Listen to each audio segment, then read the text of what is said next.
Saludos. Me gustaría iniciar la entrevista hablando sobre la situación que se vive en el sur, cómo usted reacciona a esta situación y cómo cree que ha respondido el gobierno a esta emergencia.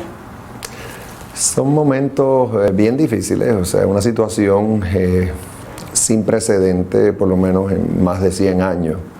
O sea, ciertamente el gobierno ha hecho lo mejor que ha podido, pero hay una insatisfacción a nivel del pueblo. Eso es innegable. Lo importante en esto es que haya unidad de propósito, tanto de todos los funcionarios públicos como el sector cívico y todos los que pueden aportar para ayudar a esa gente, porque es terrible lo que están sufriendo, lo que están pasando. Yo he estado allí, o sea, calladito, pero yo he ido con mi equipo de trabajo a diferentes sectores impactados, a ayudar a los que están en refugios improvisados o temporeros, y la verdad que es duro. Así que el gobierno tiene una tarea muy difícil. Se han cometido errores, pero lo importante es mirar hacia adelante y acabar de darle la paz y tranquilidad a esa gente, asegurarnos de que tengan vivienda segura, asegurarnos de que nuestros niños puedan estudiar y estar seguros. En esas cosas es que no deben haber diferencias, todos tenemos que estar unidos. ¿Qué tipo de errores se ha cometido y si considera que la respuesta del gobierno ha sido efectiva, ha sido rápida en términos de la emergencia que se está viviendo y que se continúa viviendo en el sur? Mira, en cualquier emergencia el gobierno lo que tiene que rápidamente es demostrar que está en control y que está atendiendo las necesidades inmediatas del pueblo, y tiene que actuar con mucha velocidad, celeridad. Aquí lamentablemente pues pasó como una semana antes de que se establecieran los refugios, y 12 días después del terremoto aparecen unos almacenes llenos de suministro, cuando pues la gente pedía catres y pedía Pampers y pedía de todo, un montón de cosas que estaban allí. O sea que eso generó indignación, y con razón, pero ya sucedió, y ahora lo importante es que no falten ciertamente suministros, que los refugios sean seguros. Si hay que sacarlos de áreas susceptibles a inundaciones, vamos a hacerlo ya, y que rápido le busquemos alternativas a esa población impactada. O sea, algunos podrán regresar a sus hogares porque se pueden hacer las reparaciones necesarias. Otros van a tener que aceptar la cruda realidad de que se van a tener que reubicar. Obviamente, yo me identifico con el que es de Yauco o el que es de Guánica. No van a querer, obviamente, reubicarse fuera de sus pueblos. Pero con más razón, el gobierno central tiene que darle la mano a esos alcaldes, tiene que reclamarle a FEMA, a las autoridades federales, a HOD, que pongan de su parte, porque somos ciudadanos americanos. Hay todo un andamiaje en Estados Unidos para atender desastres como estos, y hay que reclamar lo justo y hacerlo con efectividad. ¿Entiende que el gobierno federal entonces podría ayudar aún más a los ciudadanos en el sur? Definitivamente. Hay que ser bien efectivos en eso, o sea, haciendo los reclamos, comunicándonos bien con esas autoridades federales y cumpliendo todos los requisitos que sean razonables que nos impongan. Si usted estuviera en el poder como gobernador, ¿qué ajustes hubiese hecho para que la emergencia se atendiera con celeridad?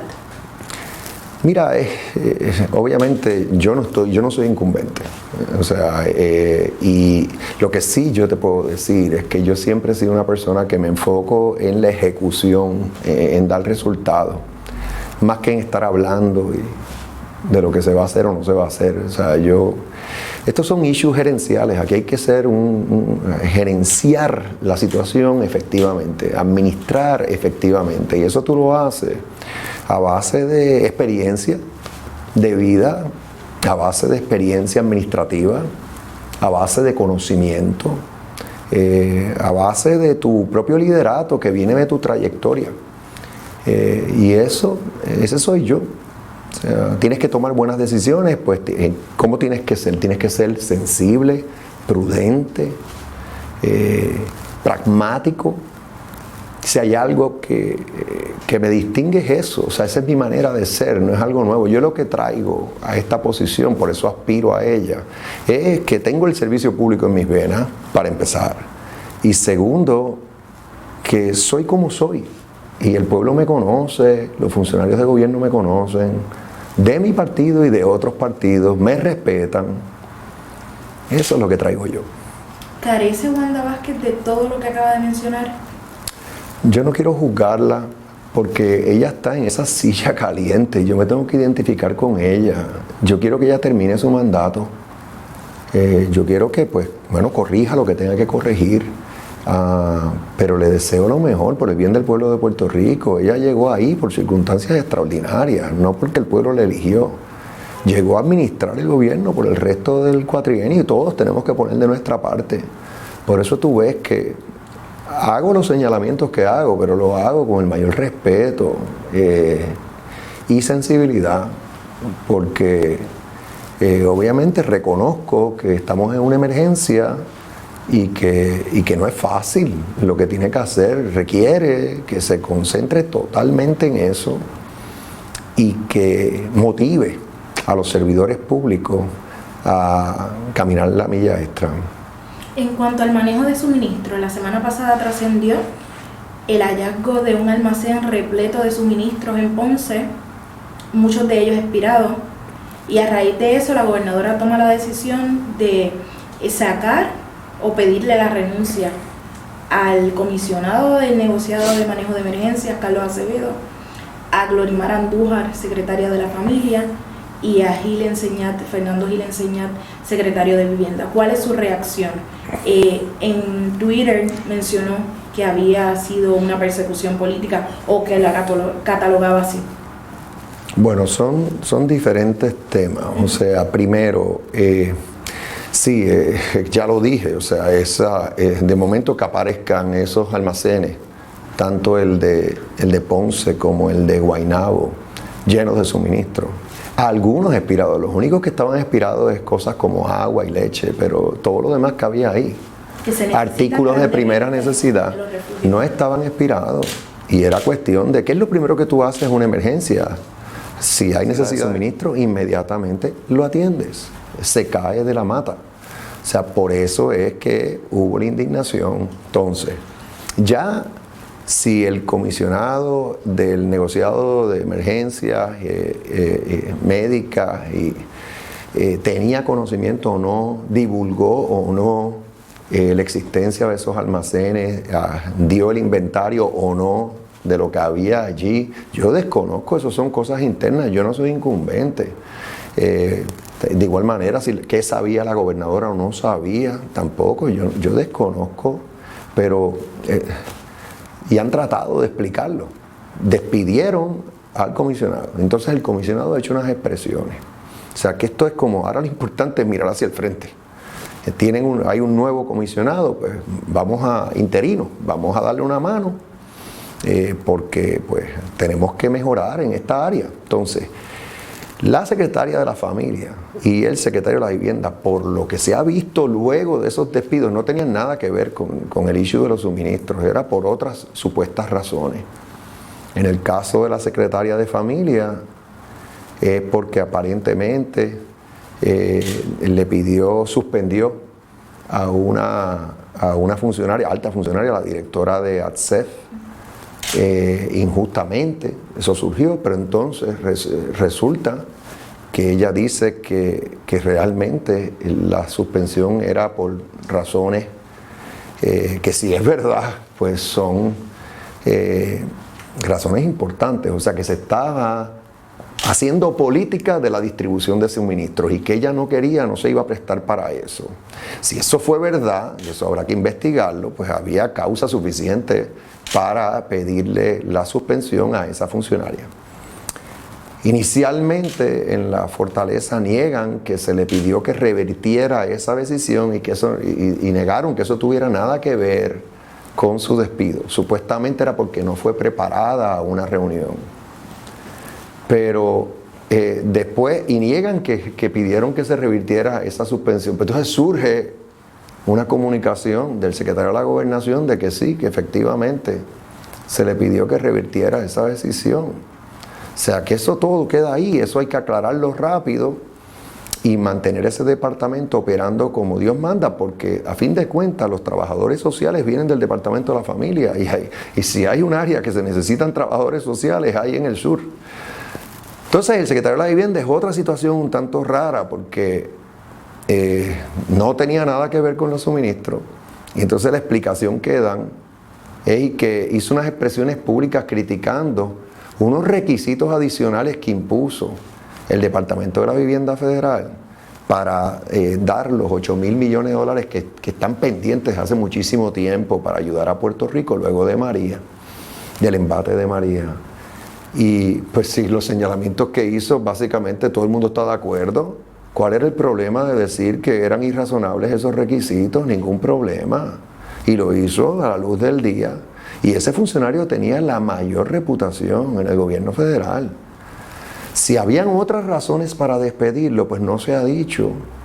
El funcionario señala que era por todos conocido que él me apoyaba a mí en mi candidatura.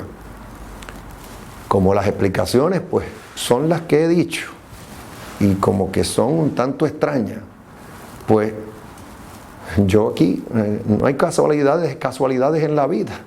De repente, el que me está favoreciendo a mí, lo sacan en medio de la crisis, acabados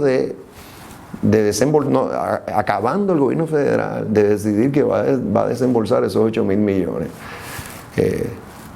Hablando de persecución, no se ha dicho públicamente, o por lo menos no se ha abundado sobre el asunto, pero le pidieron la renuncia al administrador del Fondo del Seguro del Estado, Jesús Rodríguez, un funcionario de carrera de toda la vida del gobierno, que ha hecho una labor excelente en el fondo porque así lo reconoce la misma gente del fondo, la misma empresa privada. La Junta de Supervisión Fiscal no ha tenido señalamientos en cuanto al Fondo del Seguro del Estado. Ha logrado unas eficiencias, unos ahorros nunca antes vistos en el fondo. Pero entonces, ¿de qué peca? Si algo, de que favorece mi candidatura. Y de buenas a primeras me le piden la renuncia. Y entonces se complica el asunto. Porque el que preside la Junta del Fondo del Seguro del Estado es el comisionado de seguro, Javier Rivera. Y termina renunciando. Obviamente, o a todas luces, porque no se prestó para estar despidiendo injustamente al administrador del fondo, al señor Jesús Rodríguez. Yo, ante ese cuadro y otra información que me llegó, es que hice el único señalamiento que había hecho hasta el día de hoy, que es que le dije, paren ya de estar amedrentando, despidiendo, presionando a funcionarios públicos meramente porque favorecen mi candidatura. El discrimen político es inaceptable.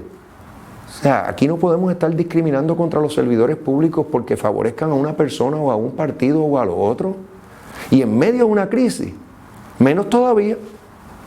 Así que ese señalamiento lo hice.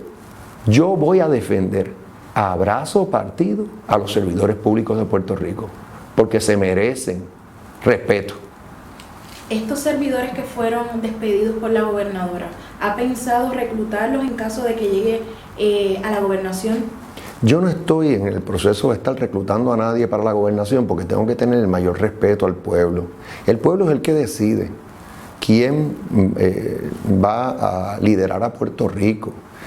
Yo tengo que pasar por un proceso de primaria que está en curso Ahí el pueblo PNP escogerá quién va a ser el candidato o candidata a la gobernación del PNP, y luego pasaremos a la elección general.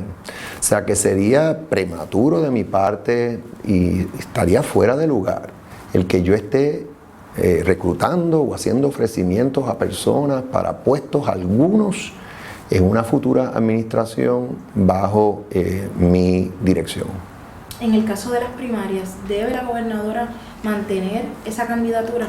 Ella tiene toda la situación que estamos viviendo en el país. Ella tiene todo el derecho de aspirar. Eso es una decisión muy personal. Le corresponde a la gobernadora decidir si aspira y mantenerse en ese curso. Yo en eso no me voy a meter. En el caso de, me imagino, las encuestas que ha hecho interna, ¿cómo ha visto ese favorecimiento hacia su persona? ¿Los respaldan? ¿Qué otros funcionarios han expresado? Sí, es que desde que yo tirara a la gobernación, que fue a mediados del mes de septiembre, el apoyo que yo recibí a nivel de pueblo en general, pero también dentro del PNP, fue algo nunca antes visto por mí. Yo aspiré a la gobernación en el 2016, y en aquel entonces el Partido Nuevo Progresista estaba dividido realmente, y era una pelea dura en la que yo tuve con el exgobernador Ricardo Rosselló para esa candidatura, y ahora lo que me encontré fue algo totalmente diferente, quizás como definitivo, como resultado de lo que pasó en el verano. Pues lo que yo vi fue pues un deseo bien grande de que yo asumiera las riendas del gobierno. Entonces, cuando yo anuncié, lo hice luego de que Jennifer González decidió quedarse en la comisaría, de que el doctor González Cancel decidiera no aspirar, como había dicho que quizás iba a hacer. Y entonces ya estaba todo prácticamente alineado. De allá para acá, pues, ¿qué surgió? Surgió la candidatura de la gobernadora, pero yo he seguido visitando pueblos. Y ahora enfocado en el PNP, porque obviamente estoy camino a una primaria. O sea que yo ahora pues cambié. Antes me estaba enfocando en todo Puerto Rico. Ahora tengo que admitir que me estoy enfocando en el PNP, en esa carrera, porque es el pueblo PNP el que va a escoger los candidatos del partido. Y ahí lo que estoy encontrando es un apoyo abrumador. Y yo de esto sé, o sea, ya yo pasé por un proceso de primaria, por eso tengo esta tranquilidad de espíritu, que todo lo que voy a hacer de ahora a la primaria es seguir visitando a todos los PNP, líderes de la base del partido y sus vecinos, para pedirle apoyo, y lo voy a hacer de pueblo en pueblo, con mucho respeto, hasta el día de la primaria, y a base de toda la información que tengo, todas las encuestas a las que he tenido acceso, voy a prevalecer, no hay duda alguna. ¿Hay otros jefes de agencias que le hayan expresado su apoyo, como hizo el caso de Fernando Gil, Fíjate, la misma secretaria de la familia? Sí, ante esto que ha pasado, que la información que me llega es que están bajo presión, bajo intimidación innecesariamente, yo prefiero que no se expongan, o sea, que hay que dejarlos quietos, que hagan su trabajo. Es impropio hasta estar preguntándole a jefes de agencia y a altos funcionarios del gobierno a quién favorecen. Yo creo que eso es una pregunta muy personal, hay que dejarlos quietos. Están sirviéndole al pueblo en momentos de crisis. Es totalmente inaceptable que estén expuestos a represalia alguna los funcionarios públicos de Puerto Rico por cuestiones como a quién favorecen para la gobernación, de igual manera de qué partido son, porque ya en esta etapa del juego lo que hay que hacer es unirnos para que Puerto Rico eche hacia adelante. O sea que, contrario a lo que ha dicho la gobernadora, de que no ha presionado, de que no se ha reunido con jefes de agencia, la información que usted tiene es otra. Definitivamente, y por eso hice el señalamiento, pero hay tiempo para corregir. Es cuestión de que imparta las debidas instrucciones para que esa práctica cese, porque no le conviene a Puerto Rico y no es justo con los servidores públicos. El presidente del Senado dijo la semana pasada que se estaría reuniendo con usted, tanto con la gobernadora y otros aspirantes. ¿Esa reunión ¿Ya tiene fecha? ¿Él se ha comunicado con usted? Yo estoy abierto al diálogo con todos. La gobernadora, el liderato del Partido Nuevo Progresista, liderato de otros partidos, grupos cívicos. Esa ha sido mi manera de ser de siempre. Así que si se me pide dialogar o participar en una reunión legítima, yo siempre digo que sí. Ahora, que esté claro, o sea, el estilo mío es de todos lo conocen. O sea, lo elegante no quita lo valiente. Yo hago señalamientos cuando los tengo que hacer, pero los hago con mucho respeto, mucha altura. O sea, que a mí nadie me tiene que dar lecciones en cuanto a cómo llevar una campaña a nivel mío personal. Porque si acaso algo me distingue, es eso. ¿No aceptaría un consejo de Tomás Rivera? Bueno, los consejos siempre son bienvenidos, pero lo que estoy diciendo es que quizás el consejo tiene que ir dirigido a otro tema, porque en ese tema, si acaso soy yo el que puedo dar consejo. En el caso de las elecciones, se ha hecho un reclamo de un grupo en particular que quieren que se adelanten las elecciones. ¿Usted consideraría que se deben adelantar las elecciones o se debe esperar hasta noviembre? Es que para hacer eso tienes que enmendar la Constitución, todo eso es un proceso, o sea que eso es como, eso no procede realmente, porque es que es una tremenda complicación legal y constitucional, y ya las elecciones están a la vuelta de la esquina. Estamos hablando de que en alrededor de 10 meses el pueblo va a estar escogiendo los líderes del futuro de Puerto Rico. O sea que es cuestión de que los que están aspirando hagan buenas campañas, se presenten ante el pueblo, presenten sus ideas, sus propuestas, y que el pueblo esté atento y participe, porque la mejor manera de participar en la democracia es mediante el voto. Al día de hoy, si las elecciones fueran hoy, ¿usted considera que el PNP prevalecería? El PNP es el partido más grande en Puerto Rico. Todos los números te lo van a indicar. La masa tiene la mayor cantidad de votantes afiliados. Eso es así. O sea que el PNP es una fuerza tremenda a nivel de las elecciones.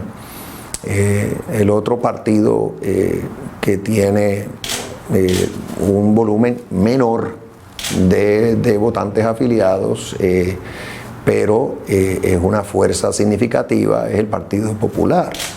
Esas son realidades de vida. Yo respeto las candidaturas independientes, respeto los demás partidos que se han creado en Puerto Rico, pero los votantes saben que la contienda mayor va a ser la contienda entre los candidatos del Partido Nuevo Progresista y los candidatos del Partido Popular.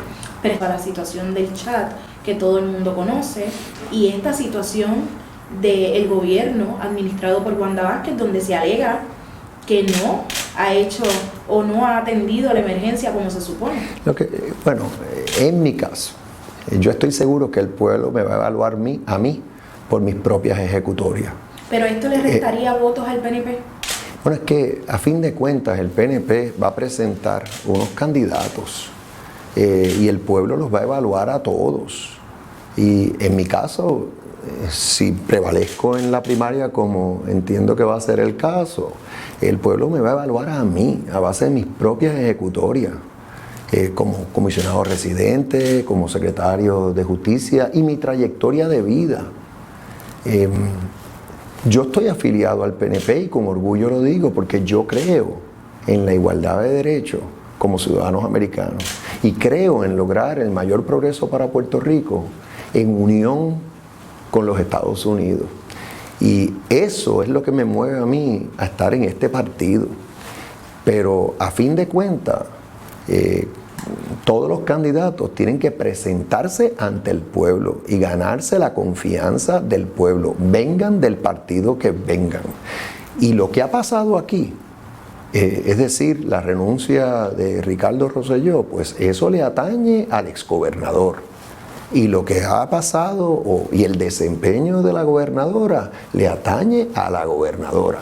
Las cosas hay que decirlas como son. Pero el partido tiene una razón de ser, es una razón muy legítima, que es abogar por esa igualdad que nos merecemos y lograr ese progreso que todos queremos.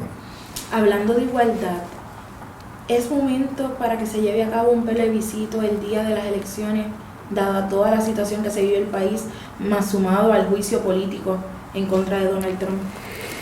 Es que el mal de fondo en Puerto Rico es este estatus colonial que sufrimos. Lo hemos visto luego del embate de María y ahora luego del terremoto y los temblores subsiguientes. La respuesta del gobierno federal no es la que sería si nosotros fuéramos un estado de los Estados Unidos. Es innegable. O sea, la diferencia que haría tú tener 2 senadores y 4 representantes en el Congreso, por mejor trabajo que haga la comisionada residente, no puede comparar con esa fuerza. De igual manera, el que podamos votar por el presidente, esto es una cuestión de derechos civiles. Entonces, como es el mal de fondo, pues es legítimo que se consulte al pueblo, y en esta ocasión se estaría consultando como yo llevo muchos años diciendo que se debe consultar, que es con el sí y el no. ¿Por qué? Porque ahí nadie puede decir que se le excluyó, porque el que no quiera la estabilidad puede decir que no, pero el que quiere esa igualdad va a tener la oportunidad de decir que sí. Y como yo estoy seguro de que va a prevalecer el sí, lo he dicho y lo voy a repetir. El día que el pueblo de Puerto Rico en su mayoría le diga que sí a la estabilidad, es el día que termina este debate de estatus en Puerto Rico, porque pasa la bola a la cancha del Congreso de los Estados Unidos, y será allá que vamos a tener que reclamar la igualdad. Será allá que vamos a tener que hacer una revolución, de ser necesario, para que el Congreso de los Estados Unidos atienda este problema del estatus que tiene Puerto Rico. O sea que la respuesta es sí, que se debe celebrar el plebiscito. Definitivamente, sí. Yo llevo años pidiendo ese referéndum, estabilidad sí o no. Porque estos plebiscitos de múltiples opciones son el cuento de nunca acabar. Porque siempre aparece alguien que dice: me dejaron fuera, dejaron mi opción fuera, o no me la definieron como yo quería. Pues ahora esto es sencillo, es estabilidad sí o no. No hay ni que explicarlo. Todo el mundo aquí sabe lo que es la estabilidad, ya lo hemos discutido suficiente. Y todas las demás opciones también han sido harto discutidas. La libre asociación, el estatus actual, la independencia, todo eso ya, o sea que, y el liderato político pues hará su parte y el pueblo es el que va a tomar la decisión. Volviendo al asunto de las manifestaciones, la semana pasada se llevó a cabo una manifestación desde el Capitolio hasta Fortaleza y se cometieron algunos vandalismos, se destruyeron vitrinas de negocios. ¿Cuál es su parecer en torno a este tema y si considera que en caso de manifestaciones se debe restringir el acceso al Viejo San Juan? Las manifestaciones, las protestas son legítimas en una democracia, siempre y cuando haya ley y orden, siempre y cuando no ocurran actos de vandalismo, como tú mencionas, tampoco actos de violencia. Eso está totalmente fuera de lugar y hasta afecta a la propia protesta, afecta hasta la propia demostración, porque entonces el mensaje que estás llevando se desvirtúa. Si el pueblo tiene quejas, si el pueblo tiene reclamos, en una democracia el pueblo debe tener el derecho de expresarse, incluyendo por vía de protesta. Cómo el Estado, el gobierno, restringe ese derecho, eso es bien delicado. Tiene que hacerlo cuando no hay alternativa alguna. Por ejemplo, si hay vandalismo y hay violencia, pues ahí el Estado, las fuerzas de la policía pueden intervenir. Pero siempre y cuando ese no sea el caso, deben mantenerse al margen. Porque el derecho está, el derecho a la expresión es sagrado. Así que esa es mi posición. Yo lo que les reclamo a todos los que quieren expresarse, protestar, es que lo hagan cívicamente, que así va a ser más efectiva la protesta o la demostración. ¿Usted considera que las personas deben dejar de protestar a una hora en específico, como se está haciendo actualmente, que ya a las 11 de la noche la policía dice que la manifestación se volvió ilegal y entonces ordena que se desaloje. Eso es bien delicado. O sea, ahí hay que mantener el orden. Si la policía, si está de acuerdo en que la policía debe detener o paralizar una protesta a una hora en específico, como ha sido lo que se ha visto últimamente, que a una hora en específico termina y entonces dice que la protesta se volvió ilegal, que deben desalojar. En esto hay que tener un balance, porque la Constitución protege el derecho de expresión. De igual manera, el gobierno tiene el derecho de velar por la seguridad del pueblo.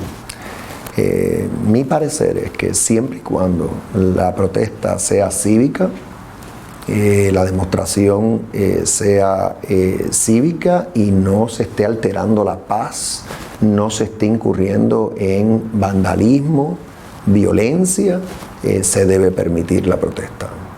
En el caso de la educación, cambiando un poquito el tema, se han hecho denuncias en contra del gobierno por la manera en que se están llevando a cabo las inspecciones de las escuelas. La gobernadora aceptó en una conferencia de prensa recientemente que las inspecciones eran para saber los daños que tenían las escuelas a raíz de los terremotos que ocurrieron y no para revisar si eran resistentes a terremotos futuros. Dado a esto, ¿usted considera que las clases deben iniciar esta semana o se debe postergar hasta que se tenga claro si estas estructuras son resistentes? Bueno, algunas de las estructuras, en particular hubo una escuela en Guánica que colapsó y todos lo sabemos. Y también se ha dicho públicamente que muchas de las escuelas fueron construidas antes de que tuviéramos un código de construcción que atiende los riesgos sísmicos. Otra vez en esto tenemos que ser bien prudentes. Si profesionales, ingenieros, han determinado que las escuelas son seguras, o sea, luego de evaluar los daños que sufrieron como resultado del terremoto y los temblores subsiguientes, pues los niños deben acudir a las clases porque no podemos dejar a nuestros niños sin recibir su educación. Eso es totalmente inaceptable. Ahora, eso no quiere decir que no hagamos inspecciones en todas las escuelas de Puerto Rico y que los profesionales, los ingenieros, hagan recomendaciones de cómo corregir cualquier deficiencia que tengan. Y eso se debe hacer. Eso se debe hacer, pero no podemos clausurar ahora básicamente la mitad de las escuelas, por decir un número, en Puerto Rico, porque fueron construidas en X fecha. Eso sería totalmente irrazonable. O sea, los niños deben ir a las escuelas. Entonces, cuando haya duda en cuanto a la seguridad de una escuela, pues debemos tener escuelas temporeras, planteles temporeros, y hay maneras de hacer eso. Otra vez, los ingenieros pueden aportar en eso. Eso no se está haciendo en estos momentos. O sea, que dado el caso de que si ocurre un terremoto mayor, la escuela podría colapsar con niños adentro. Bueno, estamos entrando en el terreno de la especulación. Son los ingenieros los que pueden entrar en esa evaluación y son los que debemos utilizar, no 2 o 3 firmas. Aquí tiene que haber una convocatoria mayor. Yo tengo entendido, por ejemplo, que la Junta de Supervisión Fiscal puso a la disposición del gobierno $260 millones para atender esta emergencia. Ahí hay dinero de sobra para contratar a todas las firmas que sean necesarias de ingenieros para que hagan estas evaluaciones con la mayor celeridad posible. Pero reitero lo que dije anteriormente, si se evalúan las escuelas y están seguras, ¿okay? Porque los daños no afectaron su estructura, deben abrir y los niños deben ir a las escuelas y recibir su educación. O sea, siempre hay campo para mejorar. Siempre hay campo para mejorar nuestras estructuras, nuestras escuelas en Puerto Rico, pero el hecho de que eso sea así no quiere decir que entonces paraliza todo el sistema de educación pública en Puerto Rico. Imposible, eso no se puede hacer. Menciono una palabra clave, Junta de Control Fiscal, y me gustaría que habláramos sobre este ente y sobre el rol que usted tuvo en la Junta. Se han hecho señalamientos en su contra y me gustaría saber cómo trabaja Pierluisi para limpiar esta imagen. Muy bien. Ajá.